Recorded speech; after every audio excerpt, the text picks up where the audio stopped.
안녕하십니까. 요한일서 말씀을 함께 보겠습니다. 2장 11절, 15절부터 17절까지 말씀을 다 함께 읽도록 하겠습니다. 요한일서 2장 15절부터 17절까지 말씀입니다. 15절 시작. 이 세상이나 세상에 있는 것들을 사랑하지 말라. 누구든지 세상을 사랑하면 아버지의 사랑이 그 안에 있지 아니하니 이는 세상에 있는 모든 것이 육신의 정욕과 안목의 정욕과 이생의 자랑이니 아버지께로부터 온 것이 아니요 세상으로부터 온 것이라. 이 세상도 그 정욕도 지나가되 오직 하나님의 뜻을 행하는 자는 영원히 거하느니라. 아멘. 아멘. 오늘 성경이 요한일서가 기록되어진 목적을 성경은 너희 기쁨을 충만하게 하려 함이다라는 말씀으로 시작합니다. 여러분 이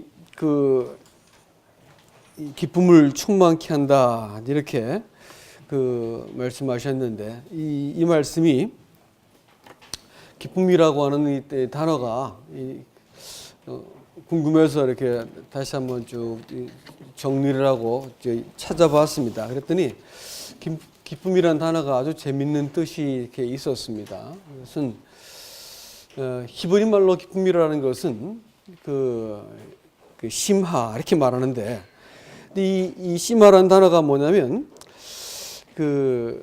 이 쉰이라고 하는 단어하고 맴이라는 단어하고 헤트하고 헤라는 단어가 모여가지고 심하 이렇게 읽는데 히브리 말에는 그 글자가 한 글자 한 글자가 다 의미가 있다고 말씀을 드렸죠. 그래서 이 심이라는 단어가 뭐냐면 그 쉰이라는 단어가 갖고 있는 것이 하나님의 형상입니다.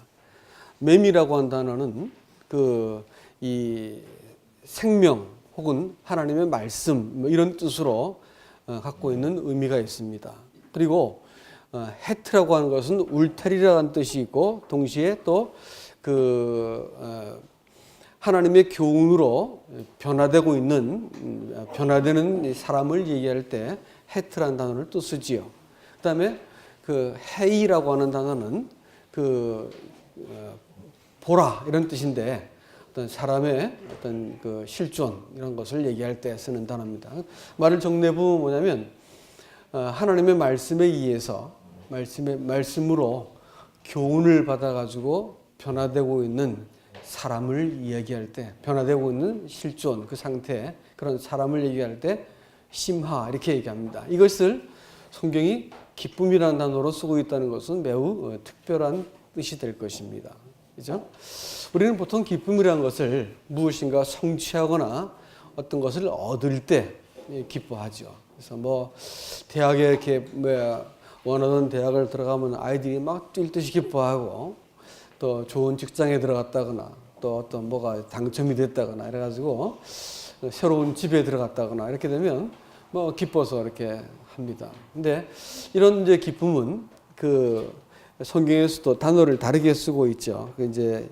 이 헬라어 말에서도 기쁨이라는 단어는 카라라고 쓰고 세상적인 기쁨을 가지고 얘기할 때 그 단어는 이 마노스 이렇게 마소스 참 얘기합니다. 그래서 이것은 무슨 뜻이냐면 이거는 무엇을 성취할 때 얻는 이제 기쁨이고 카라라고 하는 단어는 무슨 뜻이 또 있냐면 카리스 이렇게 말하면 은혜라고 하는 뜻이 됩니다. 카리스마 이렇게 하면 뭐가 될까요? 은사가 되겠죠. 그죠? 또 유카리스티스 이렇게 말하면 우리가 주일날 떼고 있는 성만찬을 얘기할 때 유카리티스 이렇게 말합니다. 감사, 예수님께서 떡을 들어 축사하시고라고 할 때 축사라고 하는 단어가 유카리스티스 이렇게 됩니다. 그러니까 이제 말들을 이제 정리해 보면 이런 뜻이 됩니다.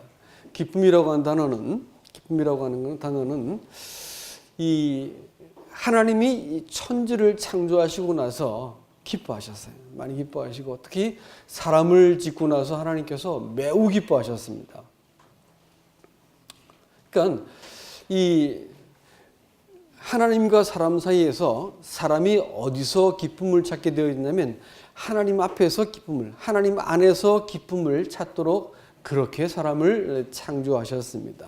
그러니까 사람이 하나님과의 관계가 정상적이고 바르고 하나님이 사람을 위하시고 사랑하시고 함께 하신다고 하고 또 나를 이렇게 용납하셨다고 하는 사실을 알 때 마음속에 안도가 되면서 큰 기쁨이 몰려오죠. 여러분 구원받을 때 그와 같은 기쁨을 경험했으리라고 생각이 듭니다.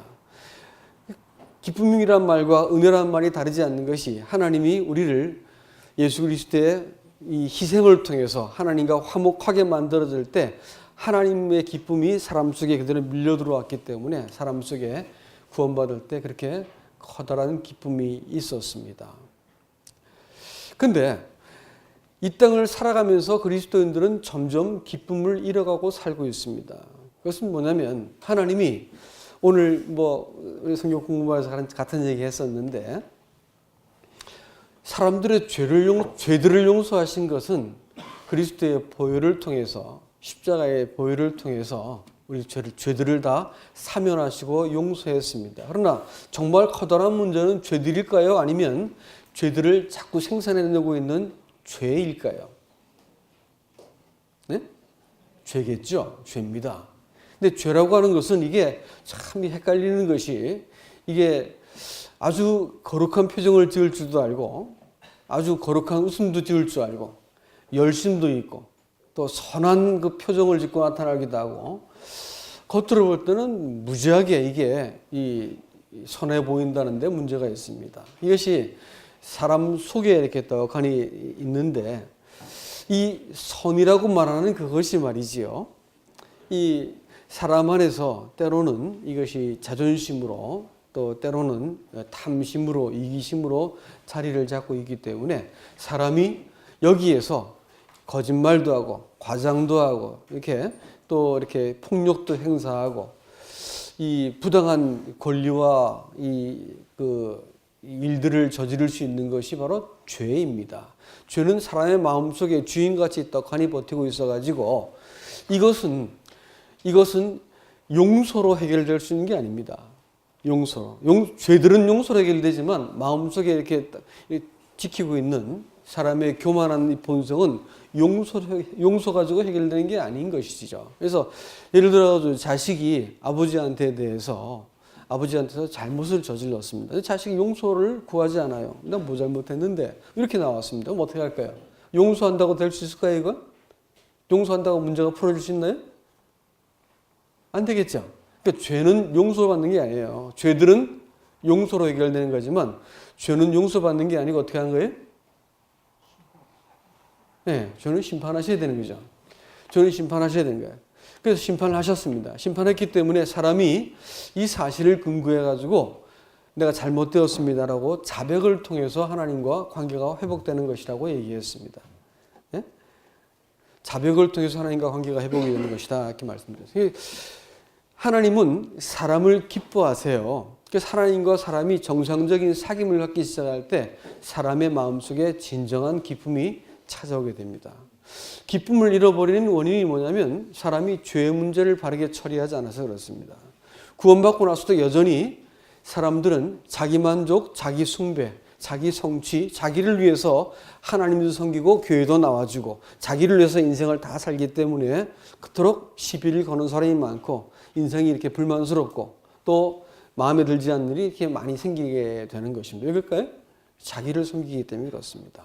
사람이 하나님의 선하심을 신뢰하고 이 상황과 이 문제가 하나님으로부터 왔다라는 것을 내가 인정하면서 하나님께서 이 상황과 문제와 이 관계를 통해서 하나님이 하실 일을 기대하기 시작할 때 사람이 자기의 주장과 자기가 옳다는 바를 내려놓을 수가 있는 담대함이 생깁니다. 이럴 때 비로소 사람의 마음속에 기쁨이 회복이 되는 것이지요. 하나님은 이 일을 위해서 우리한테 이 기쁨이라는 단어가 또 다르게 유카리스티스라고 말해주고 있습니다. 그것은 감사라는 것이죠. 감사는 지금 내가 겪고 있는 이 불만족스러운 상황에 대해서 하나님의 선하심과 신실하심과 또 이 약속에 대해서 하나님은 변함이 없으신 분이라고 하는 것을 우리가 알게 되고 나를 부르신 것에 대해서 하나님께서는 절대로 후회하지 않는다는 것을 알게 되어질 때 마음속에서 하나님을 인정합니다. 또 하나님이 이 일을 통해서 반드시 당신의 선하신 일을 하실 것을 제가 신뢰합니다. 이래가지고 감사를 합니다. 그러면 하나님이 이 일을 통해서 우리 마음속에 기쁨을 회복해 주시는 것을 믿으시기 바랍니다. 주님께서는 이 땅에서 요한복음 8장 29절 말씀에서 이 땅에서 내가 항상 하나님의 기뻐하시는 일을 행함으로 하나님께서 아버지께서 나와 함께 가시느니라 이렇게 말씀하셨고 주님 자신은 하나님으로부터 이는 내 사랑한 자여 기뻐하는 아들이다 이렇게 말씀을 하셨습니다. 하나님은 우리 아드님을 기뻐하셨고요. 그 다음에 이 주님께서는 이 하나님의 뜻을 행하고 그분이 원하신 바를 내가 하기 위해서 자기 앞에 놓여 있는 그 괴로움, 그 십자가의 고난을 인내하셨다. 히브리서 12장 2절에서는 그렇게 말씀하고 있습니다. 그리스도인들이 하나님의 기뻐하시는 바에 나 자신을 맡겨드리고 내가 그분의 기뻐하시는 바를 따르고자 할 때 하나님이 우리 마음속에 이 기쁨을 회복하십니다. 또 기쁨은 다름 아닌 성령의 열매인 것을 여러분 기억하고 계시죠? 그래서 성도는 하나님 앞에서 하나님을 기쁘시게 하는 자라고 그 갈라디아서 1장에서 얘기합니다. 사람의 기쁨을 구하지 않고 하나님의 기쁨을 구한다 이렇게 얘기했습니다. 그리고 성도들을 내가 기쁘게 하는 자가 되겠다고 빌립보서 1장 25절에서 또 얘기합니다. 너희 믿음의 진보와 기쁨을 위해서 내가 반드시 살 거야 라고 얘기해 주고 있습니다. 그렇기 때문에 성도들은 사실은 기쁨을 구하는 자들입니다. 성경은 약 420번 정도, 특히 신약에서만 320번이 넘게 그 기쁨에 대해서 쓰고 있습니다. 성경은 기쁨의 책이죠. 하나님은 천지를 창조하실 때 그 큰 기쁨을 가지고 만물을 지으셨고 사람에 대해서 그 기쁨을 이기지 못하셨습니다. 하나님은 사람과 하나님과의 관계 속에서 기쁨을 회복하시기 위해서 지금도 일하고 계신 분이심을 여러분 기억하셔야 될 겁니다. 오늘 이 본문은 우리에게 성도가 어떻게 기쁨을 회복하는지에 대해서 또 말하고 있는데 우리가 지금까지 읽었던 성경을 그 앞에 있는 성경을 놓고 볼 것 같으면 정직한 자백을 통해서 하나님은 빛이기 때문에 정직한 자백을 통할 때 하나님과의 그 기쁨의 하나님과 관계를 회복할 수 있다 이렇게 얘기하고 있고 두 번째는 또 이 하나님의 생명이 있는 사람들은 하나님께 순종하고 계명에 순종하고 싶음을 주신다. 그래서 마음에 하나님이 원치 않는 또 세상이 아무리 옳다 말하고 내 마음에 네가 옳다고 말해주고 또 정황과 상황이 다 나를 지지해 준다 하더라도 이상하게 성령께서 마음속에 그거 아니야 라고 이렇게 말씀해 주세요. 이 마음속에 있는 계명이 있습니다. 그걸 우리는 성령의 법이라고 부르는데 이 성령의 법을 내가 지속적으로 거스리면 뭐가 사라지냐면 이 기쁨이 딱 사라지게 되어 있습니다. 성도의 삶이 무기력해지기 시작하고요. 또 의욕이 딱 상실되게 되어 있습니다. 무엇인가를 기뻐할 때 삶은 환희가 생깁니다. 그리고 사람답게 되어지고요. 무엇인가 기뻐할 때 기쁜 것을 얻고자 할 때 삶의 동력을 얻지요. 기쁨은 그런 것입니다. 그리스도인을 그리스도인답게 아들답게 살게 만들어주고요. 삶의 동력을 주는 거예요. 그러니까 기쁨을 잃어버린 그리스도인들은 뭘까요? 그리스도인의 어떤 그 영광을 상실해버린 것입니다. 그래서 어떻게 하든 우리는 그리스도인들이 하나님 앞에서 기쁨을 회복하셔야 됩니다. 근데 우리가 기쁨을 잃어버리는 가장 커다란 이유는 하나님 앞에 정직한 자백을 하지 않아서 그렇다고 말씀을 드렸죠. 죄들은 용서받았지만 죄는 뭘 통해서 회복한다고요? 자백을 통해서입니다. 그거 진짜 잘못되었습니다. 라고 내가 범한 잘못에 대해서 그 동기를 살피고 나서 그거 잘못되었습니다. 라는 자백을 할 것 같으면 기쁨을 회복합니다. 두 번째는 내 마음속에 성령께서 지속적으로 말씀하시는 어떤 이 마음속에 법이 있어요. 이게 없는 사람들은 죄송하지만 구원받지 않으신 분들입니다. 근데 반드시 그리스도인들은 마음속에 성령의 법이 있습니다. 그래가지고 내가 아무리 옳다고 말하고 딴 사람이 다 옳다, 100% 사람이 다 옳다 그래도 성령께서는 마음속에 딱 말씀하셔 아니라고 말해요. 그때 내가 거기에 대해서 동의하지 않으면 어떻게 할까요? 고통이 찾아옵니다. 싹 하고 내 안에서 있는 기쁨이 사라져버리게 되어 있습니다. 세 번째로 형제를 사랑하지 않는 것도 네가 하나님의 생명으로서 말미암지 않아서 그래라고 얘기합니다. 네가 지금 잘못된 자리에 서 있어라는 것을 우리에게 경고하시는 거죠. 그래서 형제를 사랑하지 않는다라는 것은 내가 형제를 경쟁자로 본다는 뜻이 될 것입니다. 그러나 하나님은 우리를 그 형제라는 말이 한 출처에서 나왔다 이런 뜻입니다. 기원이 같다라는 뜻이죠. 근데 범죄할 때 분명히 한 몸이었고 한 기원이었음에도 불구하고 자기 아내를 향해서 갑자기 이질감을 느끼고 너는 너 나는 나 갑자기 부부가 남이 되어버리고 형제지간이 경쟁자가 될 수 있는 것은 이것은 범죄하고 난 사람의 심리 상태입니다. 그렇기 때문에 내가 잘못된 영혼의 위치에 서 있기 때문에 형제에 대해서 경쟁자로 느껴지고 내가 그를 제압해야 된다 생각하고 틀린 것을 바로잡아야 된다 생각하고 내가 이겨먹어야 된다고 생각하고 이렇게 이제 비교의식과 경쟁심이 생긴다 그러면 지금 우리는 어떤가요? 잘못된 네가 분명 어두움 가운데 악한 자에 속했구나라고 성경은 우리에게 고발하고 있습니다. 오늘 또 이 본문의 말씀은 뭐라고 말할까요? 잘못되어진 대상을 사랑할 때 하나님의 사랑이 사람과 함께 있지 않는다. 기쁨을 잃어버린다는 얘기죠. 잘못된 사랑.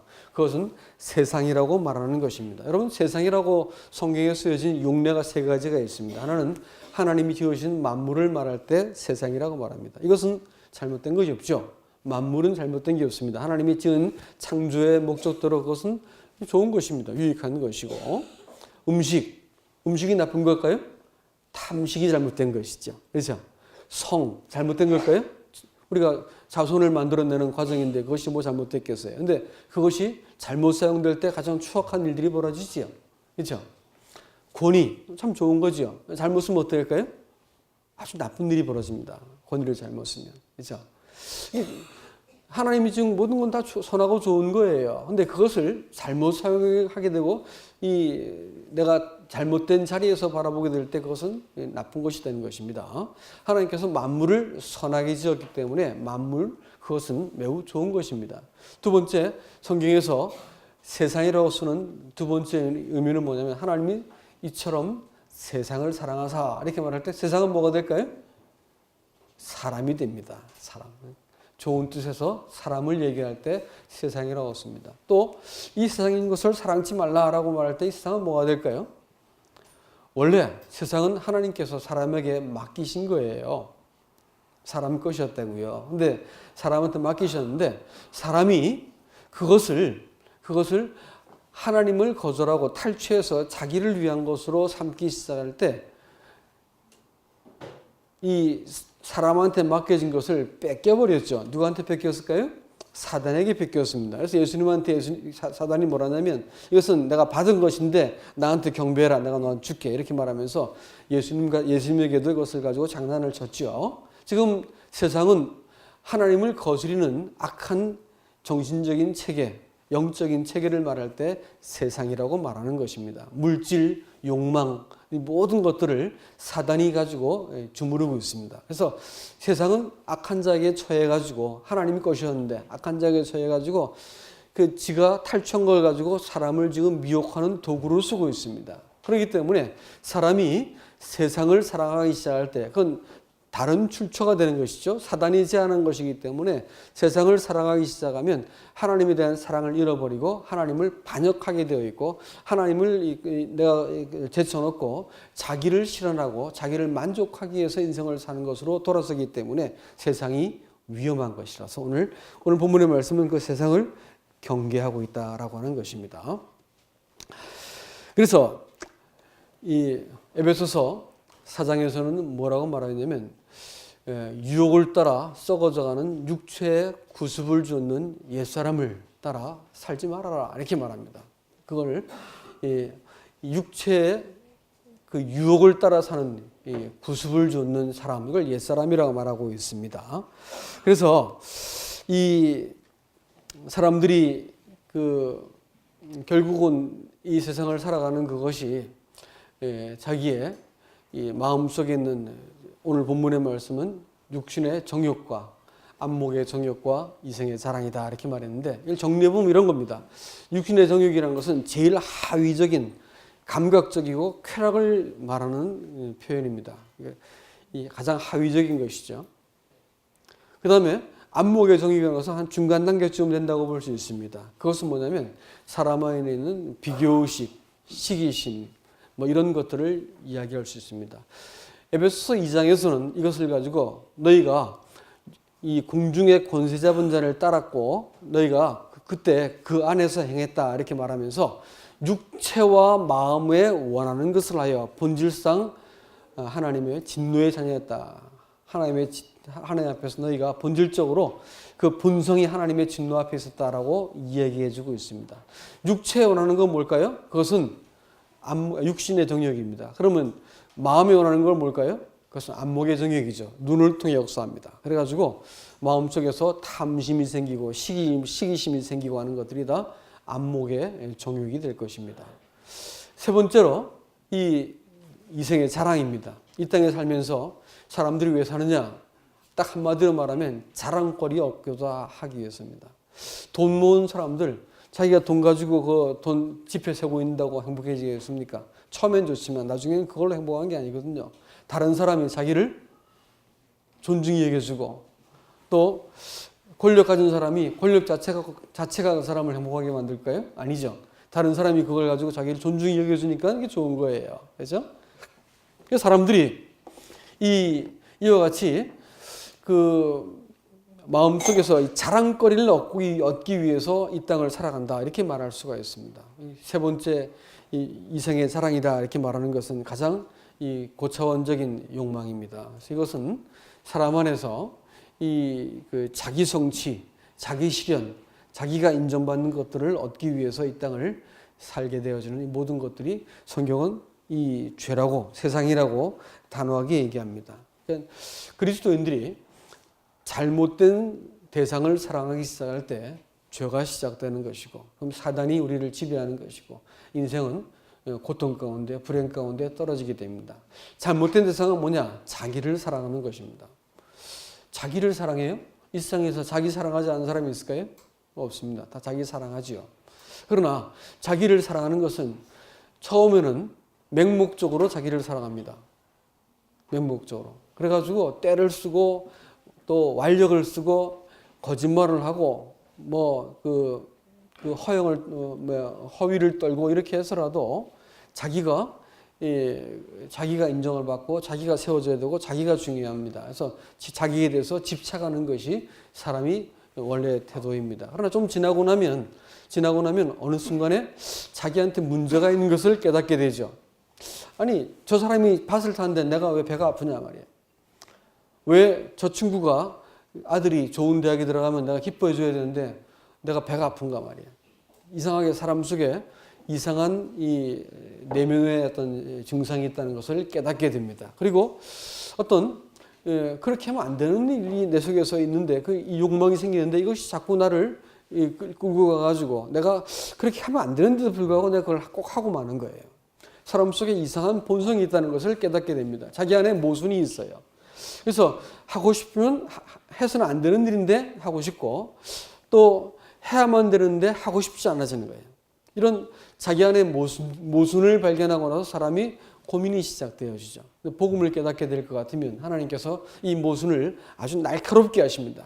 양심을 살려가지고 사람한테 있는 모순에 대해서 인식을 하게 만들고 이거 내가 잘못되었구나라는 것을 인식하고 이게 탁 무너지도록 만드는 그런 과정을 꼭 두세요. 구원받을 때도 있지만 구원받고 난 이후에 사람은 자기 안에 있는 모순을 어두움과 부패함과 거짓됨을 발견하게 만드시는 일을 포기하지 않습니다. 우리 평생 동안 사람한테 있는 죄에 대해서 하나님은 계속 고발하세요. 성령은 지적하시고요. 세상은 자꾸 그걸 도와가지고 유혹을 해서 우리 안에 숨겨진 죄가 드러나도록 만들어 버립니다. 그래가지고 사람이 하나님 앞에서 자기 자신을 들켜야 됩니다. 이 안 들키면 어떻게 되는 줄 아세요? 다른 사람에 의해서 들키게 만들어요.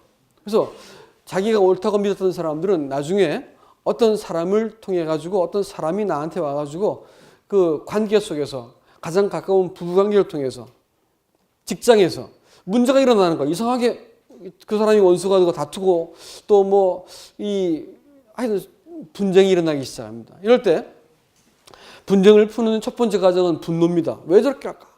너 틀렸잖아. 분석하기 시작하고. 이러면서 저거 어떻게 제압할까 해가지고 내 방식대로 문제를 풀어나가기 시작합니다. 근데 이렇게 하고 있는 동안은 답이 있지 않고 마음속에 고통만 자꾸 가중될 뿐입니다. 어느 날 문제의 그 원인을 바깥으로 쓱 돌려가지고 자기를 바라보는 거예요. 봤더니 이건 나한테도 문제가 있구나라는 것이 인식이 되기 시작합니다. 문제가 회복이 되어가는 과정입니다. 자기 자신을 이제 보기 시작한 거죠. 그러다가 이제 마지막으로 눈이 어디로 돌아가야 될까요? 하나님께로 향하는 것입니다. 하나님을 통해서 바라볼 때 내가 잘못되었구나. 하나님께서 지금 저 사람을 통해서 나를 고치려고 하는구나라는 것을 이해하기 시작하면서 비로소 자기 자신을 하나님 앞에 턱 하고 내려놓게 됩니다. 하나님이 이와 같은 나를 사랑하셨다고, 또 이와 같은 나를 고치셔가지고 자기 영광 가운데 나를 두시기 위해서 하셨다는 것을 알게 될 때 비로소 하나님의 시각에서 자기를 사랑하게 되어지는 진정한 의미의 자기 사랑이 시작됩니다. 이것을 우리는 거룩하다 이렇게 표현하는 것이에요. 성도는 자기를 사랑해야 되는데 어떻게 사랑하는 거라고요? 하나님의 눈에서 자기를 사랑하는 거예요. 예? 안 그러면 어떻게 해요? 자기가 제 눈으로 자기를 사랑하게 되면 제일 구질구질해집니다. 어린아이들이 때려 쓰는 것은 그냥 봐주긴 하지. 애들도 보기 싫잖아요. 그렇잖아요? 아이들 키워보셨죠?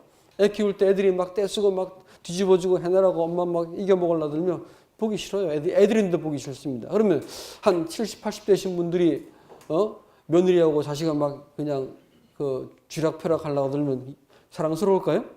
아주 보기 싫습니다. 연세가 들어도 보기 싫어요. 사람이 자기 입장에서 자기를 사랑하는 것, 그것은 말세의 징조라고 디모데후서 3장은 말합니다. 말세가 되면 사람들이 자기를 사랑하는데 뭘 사랑하냐면 돈을 사랑하고 쾌락을 사랑한다 했어요. 돈을 사랑해요. 왜 사랑할까요? 힘이니까 사랑하는 거예요. 돈이 힘이니까 사랑한다고요. 의지할 대상이잖아요. 그러니까 사랑하지요. 자기를 사랑하는 아주 유치한 방법입니다. 또 뭘 사랑해요? 쾌락을 사랑합니다. 그래서 쾌락을 하나님 사랑보다 더 사랑하게 되어 있어요. 자기 사랑이라는 것이 이 말세를 특징짓는 중요한 어떤 그 표식입니다. 그리고 하나님 사랑하는 것보다 쾌락을 더 사랑한다. 이렇게 얘기했습니다. 그렇다면 정상적인 신앙은 뭐냐면 하나님을 사랑하는 것이다. 이렇게 말할 수 있을 것입니다. 사실 하나님이 우리를 사랑했기 때문에 하나님과 온전한 사귐, 온전한 관계를 맺기 위해서는 우리는 어떻게 해야 될까요? 하나님을 사랑하는 겁니다. 사랑을 받아들이는 것은 신앙의 초보 단계죠. 그러니까 아이들아 이렇게 불러서 너희가 죄사함을 받았으며, 죄사함 받은 걸로 기쁠 때가 있었잖아요. 그렇죠? 죄사함 받은 걸 기뻤잖아요. 받은 게 좋았단 말이야. 기뻤단 말이야. 천국 간다. 죄사함 받았다. 하나님 은혜를 내게 베풀어 주셨어. 감사해. 이래가지고 받은 것 때문에 기뻐할 때가 한때 있었습니다. 그러나 나이가 들고 애비가 되고 나면 어떻게 해야 된다고요? 태초부터 계신 분을 아시는 거예요. 어떻게 해서 나를 사랑하셨는가 쭉 알게 될 때 내 마음속에 그분을 알게 되어지니까 관계가 이제 상호적인 것이 됩니다. 그래서 하나님 감사합니다. 사랑합니다. 신뢰합니다. 제가 어떤 상황이 돼도 하나님 사랑합니다. 이런 이제 고백에 내어지는 애비가 되는 겁니다. 신앙은 이와 같은 그 하나님에 대해서 내 편에서의 어떤 이 반응과 고백이 생기기 시작할 때 사랑하는 관계가 만들어지는 것이 하나님의 이 목적이세요. 사랑하지 않고는 절대 사랑을 만날 수 없습니다. 어떤 대상을 내가 분석하고 이해하고 이용하려 드는 동안은 절대 사랑하는 관계가 아닙니다. 부부관계가 만일 내가 이용하고 내가 저 여자를 혹은 저 남자를 이용하고 또 저 남자는 나를 반드시 섬겨줘야 되고 이런 식으로 관계를 맺으려면 어떻게 할까요? 아주 이 세상에서 가장 비참한 관계가 됩니다.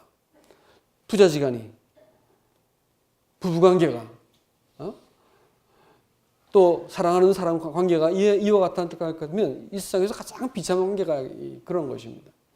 그런데 하나님이 이 사람을 사랑했기 때문에 이쪽에서도 반대쪽에서도 나도 사랑합니다라고 고백하면서 사랑에 응대하기 시작할 때 사랑이 완전해지는 것이죠. 이 세상에 제일 질이 나쁜 죄가 뭐냐면 사랑을 이용해 먹는 겁니다. 그 어떤 그야말로 수뇌부를 갖고 사랑했는데 상대편에서는 내 사랑을 이용해 먹었다 싶을 때 그 분노는 뭐라고 표현할 수 있을까요? 어떤 사람이 재밌는 얘기를 하더라고. 개가 자기를 잘 충성스럽게 따랐었는데 어느 날 작정하라고 개를 잡아먹기로 했습니다. 그래서 저희 개를 목을 매가지고 옛날 방식으로 두들겨 패가지고 막 이렇게 해가지고 죽였어요. 그래가지고 불을 딱 뗐는데 개가 기절해서 죽은 줄 알았더니 기절하고 있었던 거라. 그래서 불을 아래서 거슬리니까 놀래가지고 나이롱줄이 끊어져서 도망가 버리는 거예요. 막 도망가는 개를 뒤를 바라보고 와리 부르는 주인이 부르니까 다시 그 개가 도망가다 말고 꼬리를 흔들고 쫓아오는 거야. 근데 그걸 다시 목매달아 죽여버렸어. 잡아먹어버렸어. 같은 사람이면서도 어떤 사람이 하는 얘기가 자기는 그거 못 먹겠더라 이게. 그렇게 얘기하는 거야. 나는 그 개고기 좋아해도 못 먹겠더라 이렇게 말하더라고요. 여러분 사랑, 상대방이 나를 믿어줬는데 그걸 속여 먹었어. 이용해 먹었어. 그보다 질이 나쁜 게 어디 있겠어요. 그렇죠? 하나님이 사람을 사랑하셨어. 근데 죄져도 괜찮아. 나 사랑하시거든. 용서받았거든. 괜찮아. 이러고 살면 될까요? 어린 나이 아니면 탈선한 잘못된 자식입니다. 불순종한 자식이죠. 근데 이제 어느 날 그 자식이 그 아버지를 향해서 어떻게 나 같은 걸 사랑하셨어요. 그러면서 내 마음속에서 나도 당신 사랑합니다. 이렇게 되면 그게 애비가 된 거예요, 벌써. 그리고 아버지의 마음이 내 마음속에 말씀이 거한돼 있죠. 말씀이 거하면 나는 이미 이 흉악한 자, 사단을 대적하고 이길 수 있는 힘들을 얻게 되는 것입니다. 성경이 지금 그걸 얘기하고 있죠. 말씀을 정리하겠습니다.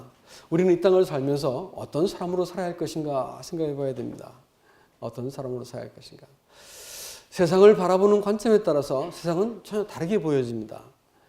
세상을 내가 하나님과의 깨어진 관계 때문에 찾아온 불안감, 무엇을 만회해야 되겠다는 생각, 내가 옳다는 것을 증명해야 되겠다는 이 범죄한 상태의 사람의 이 불완전한 것을 채우기 위해서 사람은 물질을 소유하고 권력을 쥐고자 하고 인간관계를 내가 지배하려고 하는 어떤 못된 본성이 있습니다. 그렇기 때문에 이것 가지고 다른 사람한테 자꾸 말하고 자꾸 막 이렇게 무엇을 소유하려 들고 이렇게 하는 그것은 사실은 죄성 때문인 거예요. 하나님과 깨어진 관계에 대한 반증입니다. 그렇기 때문에 그리스도인들이 하나님 앞에 있다. 그분 앞에 내가 받아들여진 바 되어졌고 하나님이 내 모든 상황들을 공감해 주시고 내 편이시다는 것을 내가 이야기하기 시작할 때 마음 깊은 곳에서 안심이 되어지고 평안이 찾아오고 내가 주님 것이군요. 그러면서 내가 있는 그대가 내 존재가 받아들여졌다고 하는 사실로부터 내 생각이 출발합니다. 세상을 바라볼 때 세상은 사랑할 대상이죠. 내가 보호하고 사랑하고 하나님 것으로 잘 관리할 수 있게 되어집니다. 그렇죠? 그러니까 어떻게 우리가 이 세상을 바라봐야 될 것인가라는 것을 한번 깊이 생각을 해보셔야 된다라는 것입니다. 이 사람의 마음은 한 대상밖에는 사랑할 수 없는 존재입니다. 세상을 사랑하든지 주님을 사랑하든지 또 세상을 목적으로 하든지 내가 주님을 목적으로 하든지 한 가지만 목적으로 해야 돼요. 그리스도가 내 인생의 목적이 아닌 인생은 살면 살수록 나이가 들면 들수록 별로 쓸모가 없는 사람이 되어집니다. 그러나 인생이 그리스도를 목적으로 하고 인생을 살면 내 살아온 모든 평생이 점점 정교하고 예리하게 또 힘있게 그 하나님의 나라를 내가 쫓아가게 된다라는 것입니다. 그래서 이 하나님이 성도로 하여금 네가 하나님을 사랑하는 사람이 되길 바란다라는 내가 너를 사랑한 것처럼 너가 나를 사랑하길 원한다 이렇게 말씀해 주고 계십니다. 그리고 네가 어떤 사람으로 살아야겠니? 라고 되묻고 계신 것이죠. 세상을 사랑하지 말고 지나가는 거야. 그거 지나가는 거야. 그 과정에 집착하지 말아라. 이 또한 지나갈 거야. 주님이 목적이야. 그분께서 선하시기 때문에 지금 있는 네 상황들을 충분히 바꾸실 수 있어. 문제를 개선하실 수 있어. 그분의 선하심을 꼭 신뢰해야 된다. 그러면서 나는 실패한 것처럼 보이는 그 상황들을 가지고 하나님을 의지하기 시작할 때 하나님께서 그 상황을 가지고 변화시켜 가시는 거예요. 이걸 신뢰하고 이것을 경험해가는 과정이 신앙의 묘미가 아니겠습니까? 하나님께서 그걸 우리에게 바라고 계십니다. 그래서 결국은 이 땅을 우리가 지났을 때 하나님 앞에서 고백하는 것이 뭐라 하냐면 멸류관을 벗어드린다고 말하는 것은 하나님의 은혜, 당신의 사랑이 내 인생을 여기까지 오게 만들었어요. 제가 한 거 아무것도 없었습니다. 라고 말하면서 내가 그 멸류관을 벗어드릴 것입니다. 두말할 것 없이 주님께서는 그 멸류관을 우리에게 다시 씌워주면서 말씀하실 겁니다. 아니다. 네가 나를 사랑한 건 내가 잘 안다. 이렇게 말씀할 거예요. 맨 마지막에 뭐만 남을까요? 우리가 하나님 사랑한 것만 남을 거예요. 우리 인생은 하나님이 내가 나 된 것은 하나님의 은혜다. 일방적인 사랑이죠. 하나님의 일방적인 사랑, 그 은혜가 오늘 내가 나 되게 만들었습니다. 내 인생 평생 하나님 은혜가 나를 붙으셨습니다. 라고 고백한 것처럼 맨 마지막에 하나님께서 뭘 확인할까요? 내가 주님이 사랑한 것만 확인할게요.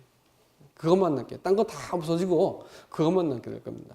그렇기 때문에 바울이 사랑해야 된다 이렇게 말하고, 또 예수님께서 떠나시면서 구차하게 그 제자한테 가서 네가 날 사랑하냐 이렇게 물어보셨습니다. 우리가 예수님을 사랑하지 않으면 절대 우리 순례길을 다 못 가게 되어 있습니다. 세상을 겸하여 사랑하면 신앙생활은 반드시 이 뒤뚱거리고 균형을 깨뜨리게 되어 있습니다. 우리 신앙을 붙들고 세우는 것은 예수님을 사랑하는 거예요. 예수님을 사랑하는 거예요. 내가 예수님을 사랑하지 않고 하고 있는 그 모든 일들은 그 일이 나를 삼킬 겁니다. 예수님을 사랑하기 때문에 내가 이 일도 하고 저 일도 합니다라는 고백을 할 수 있기 바랍니다. 말씀을 했는데, 난 디모데전서 후서 이렇게 공부하면서 들었던 생각이, 가장 소중한 사람에게 가장 소중한 그 당부를 하지요. 그때 이제 그것도 죽을 때 합니다. 죽을 때 하는 유언은 인생을 통틀어서 나한테 꼭 남기고 싶은 게 있다라고 할 때 유언을 통해서 말씀하잖아요. 그렇죠? 예수님께서 이 땅을 사시면서 마지막 유언을 하신 것이 너 복음 전해라. 천하 만민에게 복음 전해라. 내가 어디 가든 너와 함께 있을게. 이렇게 말씀해 주셨고, 바울도 이 땅을 떠나는 마지막 디모데후서 4장에서 사랑하는 제자한테 전도인 일을 해라. 내가 하나님의 나타나심과 심판하실 그리스도 앞에서, 죽으심과 부활 앞에서 다 그의 나라를 통틀어서 내가 너한테 엄히 명하노니 라고 하면서, 그보다 더 최선의 표현을 동원할 수 없을 만큼 모든 걸 다 동원해가지고 한 말이 복음을 전해라. 전도인의 삶을 살아라. 이렇게 얘기했습니다. 교회가 또 개인이 내 하고 있는 일, 만나는 관계 속에서 복음을 전할 의도를 잃어버린 채 일을 하고 있고 사람을 만나고 있으면 지금 잘못된 자리에 있습니다. 잘못된 자리에 와 있습니다. 지금 여러분 하고 있는 일, 어떤 결정, 어떤 선택, 인간관계, 사람 만나는 일, 그 모든 것에 뭘 마음속에 품고 있어야 될까요? 복음 전하는 관계 품고 있어야 됩니다. 이 일들이 빠져버리면, 사실 너가 나를 사랑하면 내 계명을 지킨다 했었는데, 우리는 하나님과 마친 잘못된 트랙을 걷고 있는 사람들입니다. 어떻게든지 내 일은 복음을 전하는 일에 연결되어 있어야 되고, 그것이 내 마음속에 관심이어야 되고, 마음속에 품은 소원이어야 됩니다. 이것을 혼자 겨룰 때 어떻게 할까요? 같이 하면 되죠. 누구랑 같이 해요? 가정 모임에서 같이 하세요. 어려우면 어떻게 해요? 저를 부르세요. 저 쫓아갈 테니까 어디든지. 그래서 교회가 이 일들을 계속하고 있는 동안 하나님은 이 교회 가운데, 교회가 하나님이 그 사랑하시는 이 대상이라고 하는 증거를 계속 품고 있는 것이기 때문에 이 일들을 계속함으로써 하나님께서 우리를 기뻐하시는 그 근거를 우리가 확인할 수 있길 원합니다. 그러니까 여러분, 우리 인생이 이 세상을 바라볼 때 이것을 내가 엔조이하고 또 이용하고 또 집착하고 그렇게 할 대상을 보지 마세요. 세상은 여러분 속입니다. 세상은 여러분 사랑하지 않아요. 주님은 우리를 사랑하지만 세상은 우리를 사랑하지 않아요. 속이고 유혹하지만 결국은 우리는 세상으로부터 모든 것을 다 두고 떠나야 되고, 삶은 우리를 속이는 것입니다. 그렇지만 주님은 우리를 속이지 않으세요. 우리가 세상을 주님 편에서 바라보고 내가 주님을 사랑하는 마음을 가지고 형제를 사랑하고 또 복음을, 다른 사람을 사랑하는 것은 복음을 전하는 것이죠. 복음을 전하는 일들에 부디 여러분들이 깊이 여러분의 삶을 목적으로 삼을 수 있기를 주님의 이름으로 원합니다. 이상입니다.